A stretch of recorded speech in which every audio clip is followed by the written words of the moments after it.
Algunas palabras respecto al clima en lengua maya. Malop akap titulak leesh. Bish awanilesh. Tene inkabay itza. Hola, buenas noches a todos. ¿Cómo están? Yo me llamo Itza. Itzayana. Y pues se acerca la temporada de lluvias. Y en este video vamos a aprender algunas palabras respecto al tiempo o al clima. La primera palabra es lluvia. Y en maya se dice chak, chak, lluvia.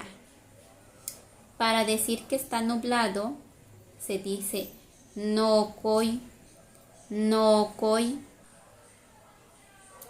Relámpago, relámpago se dice hats, yum, chak, hats, yum, chak. Y el trueno se dice kilbal chak, trueno, kilbal chak.